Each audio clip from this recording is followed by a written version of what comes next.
Well, let me introduce to you David Stringer. David is running for county attorney, and bless his heart, he's here today. And David, we'd love to have you come and speak. And we're going to give you 35 minutes because Thank you, Judy. I'll try to speak really slow. This is not the first time I have shared a podium with Daniel McCarthy. I think I might have been at one of his first events, and I've attended 4 or 5 since then. And I will tell you, I think he's one of the most impressive young men in Republican politics that, frankly, that I've ever seen since I've been in Arizona. He's really a phenomenon. And when he invites you and encourages you to get involved in this campaign, I want you to know what I've done. It's not easy to do politics. It costs money. I'm running a very expensive campaign on my own, so I'm not able to donate to other candidates the way I would like to. But the way I have tried to help Mr. McCarthy and also Judy Burgess is Conservatives for Stringer is doing a lot of canvassing.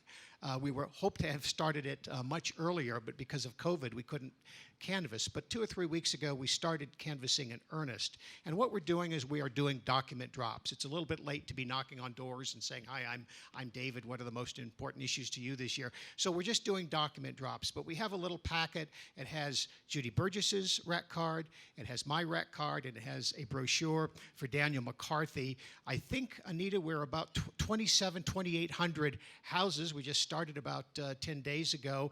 We are going to do at least 6,000 houses in Yavapai County, and because there's more than one voter often per house, we're probably going to be reaching 8,000 to 10,000 voters. So, and that's funded by Conservatives for Stringer. It's my donation to candidates I believe in and also to the party, and that's what we're doing. So if you see a brochure on your little plastic bag on your step with our brochures, you'll know where it came from. But there's other things that you guys can do. One of the most important things you can do is to put out a yard sign. Doesn't cost a darn thing. We pay for it. If the Stringer campaign will actually deliver it to you and come and pick it up after the campaign is over with. But I encourage you to do something. You know, money's tight. We're all affected by this COVID thing. But there are things that we can do that don't cost a lot of money to support the candidates we believe in. And believe me, as Daniel said, this is a momentous election year. This is decisive for our country. If Trump goes down and we lose the state of Arizona in the House of Representatives, if our Senate seat flips and Trump doesn't have a Republican majority, we are in serious, serious trouble in this country. And we say that every election year. This year, it's really true. It's going to be a different country if we don't win this election and retain Republican control in Arizona. I want to start by saying it's really a pleasure to be here because I used to go to the predecessor Pachyderm Club. When I first came to Arizona about 10 years ago, there was a Pachyderm Club that met out at the Bonfire Restaurant in Chino. And that's sort of where I cut my teeth in Republican politics. There are a number of Republican clubs, there were then, are now, a number of Republican clubs in Yavapai County. This is the club where conservatives felt most at home, and that's the club where I felt most at home. And I think Sue Goodchild was running that club, or maybe even founded that club. Very hospitable to me, always let me speak, always tried to give me a chance to ask questions. And so it was a very, very important club. Just about every candidate running for local and even state office would find their way to the Pachyderm Club in Chino, and it was just a tremendously important venue and opportunity to network with Republican activists. So I'm hoping that this is our inaugural meeting, right? This is the first meeting of the reconstituted Yavapai County Pachyderm Club. I hope we can continue that tradition. So thank you, Judy, and thank you, Lyle, for putting this event together and inviting me to be here. When I moved to Arizona. I'm not a native Arizonan. I was actually born and raised in Anchorage, Alaska, and then my family moved back to Washington, D.C. when I was getting ready to go to college.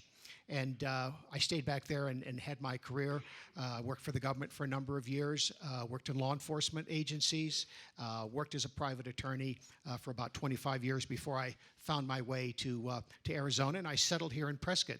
And my first venture was to buy that hotel across the street, which years ago, back in 2004, when I bought it, was the Comfort Inn in Prescott, Arizona. And this was the Pinecone Inn in Prescott, Arizona. And so I ran that hotel for about 13 years. I sold it in 2017. But at one time, I actually owned a piece of this restaurant. Patty Bell and Tim Gray reopened the Pine Cone in like 2008, 2009, something like that, right at the depths of the recession. But they invited me to be an investor. And so I thought, well, that's an interesting idea. I'll own part of the restaurant that's across the street from my hotel. So I went in on that deal, and it lasted about 18 months. And we all lost our shirt on that. At least we lost our investment. But I did get a lot of nice roast beef dinners and scotches at the bar. Anyway, it's nice to be back in this room. It's actually the first time I've been back in this room since it's been remodeled. So anyway, just a very nice occasion for me to be here, and I appreciate it very much. But what I was about to say is that when I moved to Arizona, I really had not been involved in politics before. I lived back east. I was in Washington, D.C. That's where my law practice was based. I lived in Maryland for a number of years. These are deep blue areas, as you know. So I was always a conservative. So there was really no reason to get involved in politics. It was not likely that I'd be elected to the Maryland Assembly or to the Washington, D.C. City Council or something like that. So I just focused on my law practice and my real estate work.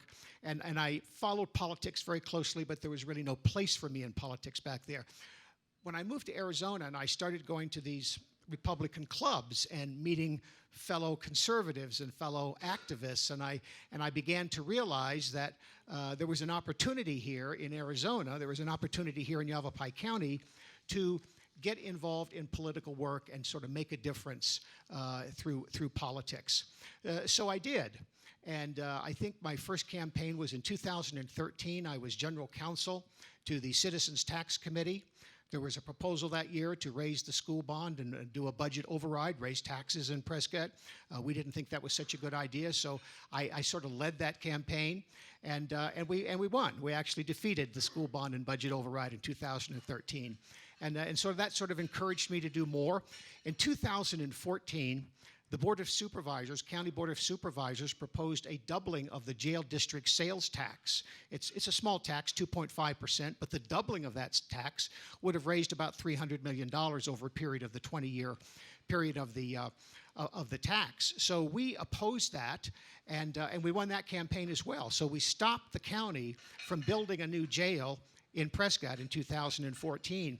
In 2015, I led the campaign against a tax increase here in the city of Prescott to fund PSPRS, sort of a failing pension system for public safety workers. So in 2015, they had proposed a tax. I opposed it. Many other people opposed it. We actually defeated it.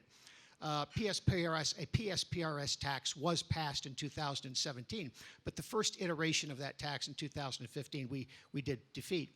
In 2016, I ran for the state legislature. I was fortunate enough to be elected.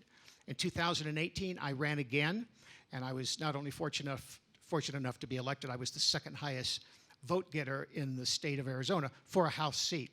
Noel Campbell, my counterpart, was the top vote getter in the state. But we ran very strong in 2018, and I was very gratified to be reelected. So I mention all this because I've been involved in the political life of this county for a number of years now, and I have a pretty good record of winning elections. I can't think of any election off the top that I've lost. So this year I am running for county attorney.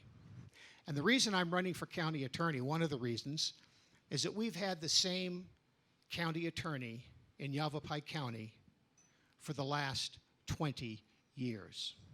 My opponent was elected in the year 2000. She did have a contested election that year. She ran against David Markey, who is now our Superior Court, the chief of our Superior Court here in Yavapai County. But in 2000, my opponent was elected, and she has never faced an opponent since then, until now. So I think that change in Yavapai County is long overdue, and I think that we have an entrenched political establishment in Yavapai County. My opponent is a part of that entrenched political establishment. She is the county prosecutor. She likes to hammer the little people and turn a blind eye to political corruption. And we have political corruption here in Yavapai County. You can ask people like Pam Pearsall and many others who have crossed the establishment or failed to do the bidding of the establishment, and they've been hammered. And I guess you could probably say that about myself as well. I've never really been part of the establishment. And they know that, and I know that, and we're just at loggerheads. Every campaign I do, I'm strongly opposed by the political establishment, but I somehow manage to prevail. So when I was in the state legislature, I was one of the very few attorneys in the Republican caucus, and they put me on the Judiciary Committee. That was a logical thing to do. And I learned some things about Arizona that I really had never known before, and that is that we have one of the harshest criminal justice systems in the United States. That comes as a surprise, I know, to some of you. We're freedom-loving people. We're good-natured, compassionate people. We have one of the toughest, harshest criminal justice systems in the United States here in Arizona. Arizona has the fourth highest incarceration rate in the United States. We're one of the few states that still impose these very harsh mandatory minimums and so on. So we actually have the fourth highest incarceration rate in the United States. You have to look at states like Mississippi and Alabama and Louisiana to see fine states that have higher incarceration rates. And I was shocked. I was really shocked to find that out. So I started looking into the Arizona Criminal Code and starting to find ways to mitigate some of this. And I learned that criminal justice reform is now a movement across the United States. We're not talking about being, easy on crime or being weak on crime. President Trump, the president we all support and respect, is the first president in a generation to pass criminal justice reform, his First Step Act. Which eliminated some of the mandatory minimums for cocaine and things like that. So President Trump and the Kushner family and the Koch Foundation and Americans for Prosperity and the Reason Foundation, many Newt Gingrich, many conservative organizations across the United States now realize that we have over-incarcerated, and it costs a lot of money to do that. And so President Trump was able to get through. One of his signature accomplishments was criminal justice reform. There's a long way to go, but President Trump took the first step, and that's something I would like to do. I would like to follow in that thinking and in that kind of a policy. Here in Arizona, as I said, we have the fourth highest incarceration rate in the state. It takes up about 10% of our state budget. We've got something over 40,000 people in our state prison system. Each bed in our state prison system costs about $25,000 a year. Here in Yavapai County, we have an incarceration rate higher than the state average. The state is fourth highest in the country. Here in Yavapai County, we have a higher incarceration rate than the state average. We spend at our Verde Valley Jail, costs about $40,000 a year to keep an inmate in the county jail. That comes to about $110 a day. So when you're driving along and you see the cops have got somebody pulled over, and you're saying, well, good. They were probably speeding, or maybe they got some marijuana in the car. It costs about $300 per arrestee to process them at booking. You have to take their picture, and you have to have a medical screening and a mental health screening. You got to feed them. You got to give them some clothes. And transport them around. The average cost of a booking in Yavapai County is about $300. And then when we put them in jail, when we put them over at the Verde Valley Jail, it's $110 a day to keep them there. So I think we probably are over-incarcerating low-level, non-violent offenders. I'm all for going after the real bad guys, the violent predators that make our community unsafe. We need to free up some of the beds that she's putting these low-level, non-violent people in, so we can put the really violent predators in jail, including some of the criminal illegal aliens that are plaguing our country. So there is a movement across the country, and a movement I support, quite frankly, for low-level nonviolent offenders, people accused of shoplifting and urinating in the alley and things of that nature that do get arrested and do get held in our jail, sometimes for days and weeks if they can't make bond. Costs a lot of money to lock these people up. I'm for alternatives like mental health counseling, drug abuse treatment, help with homelessness. Homelessness drives crime. I believe we can expand these programs and we can save ourselves a lot of money and we can free up beds in our jail. Judy, do I have a couple of more minutes here to finish my remarks? So that's one of the themes of my campaign is criminal justice reform and reducing the costs of incarceration.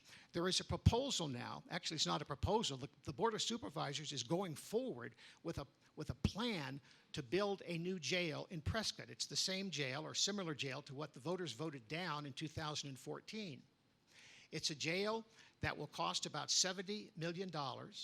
They have already, this is the Board of Supervisors now, the Board of Supervisors has already raised your property taxes 18%, and that's just the down payment. Wait till the jail is built and staffed. So property taxes or taxes of some kind are going to go up to support or to build and staff a new jail in Prescott. I'm opposed to the jail. I don't think we need it. I think before we build a new jail, we need to make sure that we are doing everything we possibly can to optimize the use of the current jail that we have. $70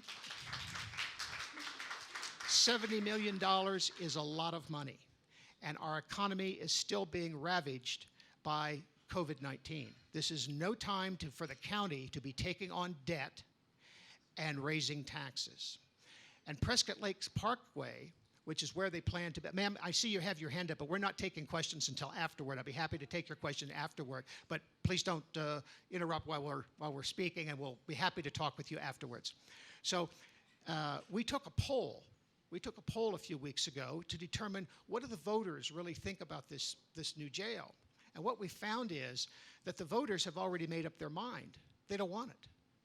55, just shy of 55% of the registered Republican voters that we polled are opposed to the jail. 26% do support the jail, and a little bit under 20% are undecided. But by better than 2 to 1, the voters really have decided, and that is that they are opposed to the jail. So I'm opposed to the jail. I think the people are opposed to the jail just as strongly in 2020 as they were back in 2014. I think it's a bad idea.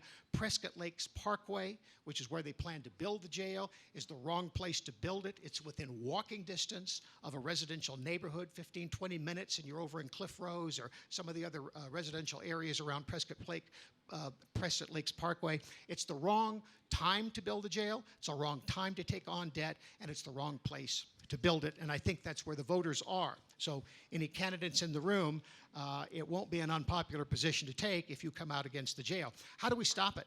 How do we stop the jail? Well, we have some Board of Supervisor candidates who are opposed to the jail. We also have some Board of Supervisor candidate forums that are going to be coming up very soon, and you can attend these candidate forums, and you can ask the candidates where they stand on the jail. If you're opposed to the jail, put your county Board of Supervisor on the spot and ask him where he stands on that particular issue. That's how you stop the jail. You elect candidates who will stop it. I'm one of them. The second issue I am highlighting in my campaign is illegal immigration. I am a Trump conservative. I support the wall. I support President Trump's effort to lower immigration and to crack down on illegal immigration. And he is succeeding, by the way. I have a company, it's called Specialized Publishing. We publish Prescott E-News, and since I took it over a few months ago, I get a daily email feed, and one of the feeds I get is from the Customs and Border Patrol. The arrests and the smuggling and the human trafficking is down dramatically wherever they have built the wall. So walls work. President Trump is correct. And I support the wall. My opponent has been part of the Romney Flake side of this debate. She is on the record of supporting amnesty. She's on record opposing President Trump and opposing the wall. So I think that this is a great issue for Yavapai County. Arizona is ground zero for illegal immigration, and as Yavapai County Attorney, I will never allow Yavapai County to become a sanctuary for illegal immigrants. I simply will not allow it. I will, as Yavapai County Attorney, As Yavapai County Attorney, I can't control the borders of the United States. I cannot control the borders of Arizona. But I can control the borders of Yavapai County, and I will. My policy is simple. I will identify illegal aliens in our communities. I will detain them, and I will turn them over to federal authorities for prompt repatriation. I won't house them in the county jail for months at a time. We're going to turn them over to federal authorities, and we're going to have them deported out of Yavapai County, because illegal immigration is very, very costly to us, all right? When illegal immigrants come to this country, we have to educate their children for free. That's the law. You guys pay for the education of the children of illegal immigrants. When they present themselves over at the regional medical center or wherever for medical help or for medical attention, they don't have any money to pay for it often. You have to pay for it. The law does not allow the medical authorities to turn away patients who have an urgent need for care. But it's paid for by somebody, and that somebody is you. So wherever we allow illegal immigrants to have sanctuary, it drives up the cost of government, and it degrades the quality of life for native-born Americans and for those who are here lawfully. Immigration is fine as long as it's done the right way. So this is a critical issue for Arizona and for Yavapai County, and I am strongly in support of President Trump's position, and I will deport or turn over to federal authorities for deportation illegal immigrants. There is another matter that I need to discuss before we conclude. I want to touch on an issue that my opponent is making the centerpiece of her campaign. And that is the allegation that I was involved with sexual misconduct with a minor. She has accused me of being a sexual criminal or a predator of some kind. I want you all to know that the allegation is completely and utterly false. I have never been convicted of a crime. I have never been convicted of a crime. I have never been sanctioned by any bar association. Here are the facts. I've been an attorney for 40 years. In 1983, when I was living in Baltimore, I was falsely accused of a crime. But I was exonerated. I was exonerated of that crime. I did not plead guilty to any criminal offense. I was not convicted in any court of law of a criminal offense. The entire matter, and this is back in 1983, 1984, the entire matter was investigated by the District of Columbia Bar Association, and I was cleared. I was cleared. I kept my bar license because I hadn't done anything wrong. So I have had a 40-year career as an attorney that is simply an unblemished career. The same finding was made a few years later by the Maryland Bar Association when I was admitted to practice law in Maryland. And in 2004, the same finding was made by the Arizona Bar Association when I was admitted to practice law in Arizona. Someone who's been convicted of a serious crime, someone who's really been convicted of any kind of a crime, cannot practice law anywhere. The bar associations, that's one of the requirements. You can't have a serious criminal conviction and practice law. I have been an attorney for 40 years and able to practice law because I do not have a criminal conviction. So why is she doing this? Why is she doing this? As a prosecutor and as an attorney and as a member of the Arizona Bar, as I am, Ms. Polk is well aware of this, that I don't have a criminal conviction. Maryland actually expunged the matter. All right? But she's still using it, and I think she's using it because she simply doesn't have anything else. After 20 years as our county attorney, the only thing she can run on is that my opponent is unfit for office. That's all she can say. And I think that's pretty sad after 20 years in office. So my job in this campaign is to vindicate my name. I'm going to carry on with the campaign, of course. And I hope to make the case that after 20 years, it's time for a new county attorney in Yavapai County. Thank you very much.